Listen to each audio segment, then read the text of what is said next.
అదే RTV app వార్తల్ని క్షణాల్లో చదివే అవకాశం ఉంటుంది. ఒక న్యూస్ పేపర్, ఒక టెలివిజన్ ఛానల్ మీ చేతుల్లో ఎప్పుడు ఉంటాయి. అంటే ఇది ఇప్పుడు జిల్లా ఇప్పుడు లా అండ్ ఆర్డర్ వాళ్ళకి ఎట్లా అంటే రకరకాలు ఉంటాయి అన్నమాట. దీనిలో కొంత ఇప్పుడు ఈ పెన్ డ్రైవ్స్ అన్ని చేయాలంటే ఇక్కడ పరిజ్ఞానం ఉండదు. అది సిఐడి వారు తర్వాత వాళ్ళు అయితేనే చేయగలుగుతారు.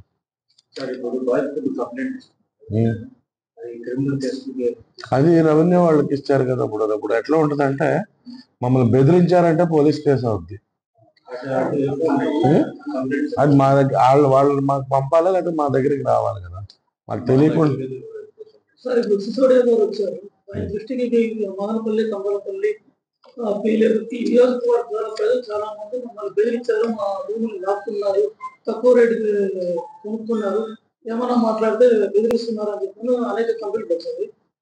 వారు మనల్ని అప్రోచ్ అయితే మన వద్దకు వస్తే మనం చేయగలుగుతాం, మన వద్దకు రాకుండా చేయలేదు. లేదా రెవెన్యూ సిబ్బంది వారు మాకు పంపించాలి. వీటిల్లో దౌర్జన్యం జరిగి ఉన్నది, మీరు వాళ్ళపై చట్టపరమైన చర్యలు తీసుకోండి అని సబ్ కలెక్టర్ గారు మాకు పంపించాలి. ఇప్పుడు మీకు తెలిసిందే ఉంది, ఇప్పుడు డాటెడ్ 3 రకాల భూములు ఉంటాయి. అసైన్డ్ భూమి, డాటెడ్ భూమి, 22A భూమి. దానిలో ఏంటంటే మరి ఇప్పుడు అంటే నేను ఈ పేపర్లో చదివింది, అంటే నేను ప్రత్యక్షంగా చూడలేదు, ఈ ప్రాంతంలో నేను ఎప్పుడు పనిచేయలేదు. అవి దానికి సంబంధించి క్రమబద్ధీకరణ జీవోలు వస్తున్నా అనేది ముందస్తుగానే తెలుసుకుని కొంతమంది ఈ అసైన్డ్ భూముల దగ్గర లేకపోతే 22A ఉన్న వాళ్ళ దగ్గర నయానో భయానో రూపాయి పావలాకి తీసుకున్నారనేది ఒక అభియోగం అయితే రాష్ట్ర వ్యాప్తంగా ఉన్నది.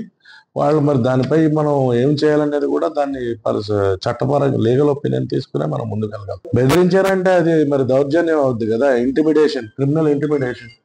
దాని మీద ఖచ్చితంగా చేయాల్సి ఉంటుంది.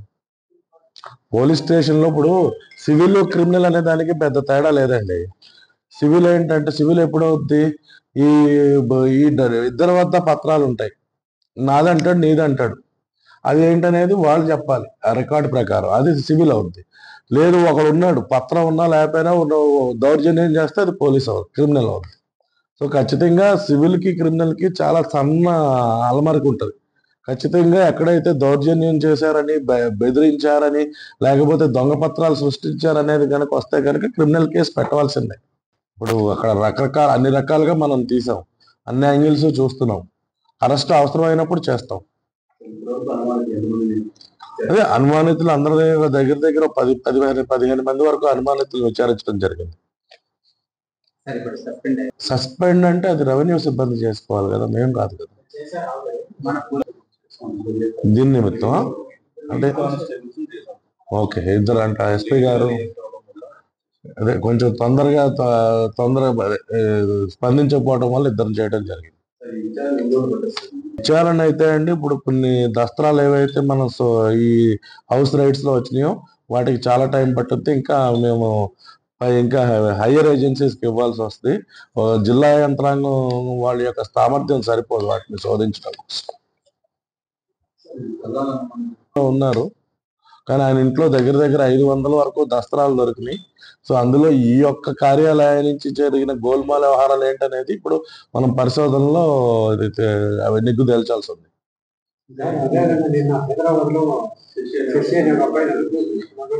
అదుపులో తీసుకోలేదండి, హౌస్ సర్చ్ కండక్ట్ చేయడం జరిగింది. అక్కడ కూడా కొన్ని దస్త్రాలు తీసుకుని వస్తున్నారు, ఇంకా రావాల్సి ఉన్నారు. అదే మదనపల్లికి సంబంధించిన కొన్ని భూమి తాలూకా దస్త్రాలు కూడా కొన్ని అక్కడ జప్తు చేయడం జరిగింది. అన్ని చూసిన తర్వాత దానిపై కూడా ఈ రోజు వాళ్ళు వచ్చిన తర్వాత చర్య చేపడతారు. ఆయన కూడా వాళ్ళని కూడా ఆయన హౌస్ సెర్చ్ చేశారు. ఆయన లేడు కదా, హౌస్ సెర్చ్ చేయడం జరిగింది. తుకారాం గారిది కూడా లేదు, తీసుకోలేదు. ఆయన మాజీ ఎమ్మెల్యే ఇంట్లో కూడా చేసి ఆయన వద్ద కూడా కొన్ని దస్త్రాలు స్వాధీనపరుచుకుని అక్కడ కేసు రిజిస్టర్ చేయడం కూడా జరిగినది. తంబలపల్లి ఎమ్మెల్యే గారు దానిలో కూడా చేయడం జరిగింది. అక్కడ పెద్దగా ఏమి దొరకలేదు. మదనపల్లి మాజీ ఎమ్మెల్యే ఇంట్లో కొన్ని దస్త్రాలు దొరకడం జరిగినది. అదే ఇప్పుడు మనకు కొన్ని దొరికాయండి. సో ఆ ఫైల్ ఏదైతే ఉందో దానికి వెనక్కి మనకి సబ్ రిజిస్టర్ కార్యాలయం నుంచి ఈ ఎప్పుడు జరిగిన ట్రాన్సాక్షన్ ఆ ల్యాండ్ క్యారెక్టర్ ఏంటి, అది 22A ఉందా లేకపోతే డాటెడ్ ల్యాండ్ లో ఉందా, అసైన్ ల్యాండ్ అనేది మనం నెగ్గు తేల్చాల్సింది. మాజీ ఎమ్మెల్యే మా ఒక కేసు రిజిస్టర్ అయినది నవాజ్ బాషా గారి మీద. ఈ కేసు సంబంధించి ఎంతమంది అనుమానితులు అదుపులో ఉన్నారు? ఎవరో అదుపులో లేరండి ఇప్పుడు మనకి. అందరినీ కూడా ఈ రెవెన్యూ సిబ్బందిని కూడా వాళ్ళు మనం ఇంకా అరెస్ట్ చేయడానికి ఇంకా పూర్తి స్థాయిలో మనకి దగ్గర ఇంకా లేదు. అయితే వాళ్ళు కొన్ని వివరాలు తెలిపారు, అవి మనం లీగల్ ఒపీనియన్ తీసుకోవాలి. దానిలో అవి కాగ్నిజబుల్ అవుతాయా లేకపోతే నాన్ కాగ్నిజబుల్ అనేది.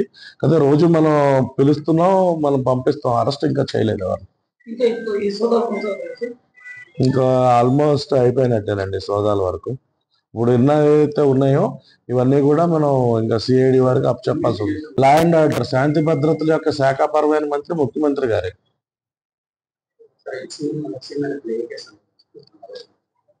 ఏదేనండి అది ఇప్పుడు ఈ కొత్త సెక్షన్, నేను కూడా చాలా కాలం బయట ఉండి వచ్చాను. కొత్త సెక్షన్ నేను చెప్పలేను.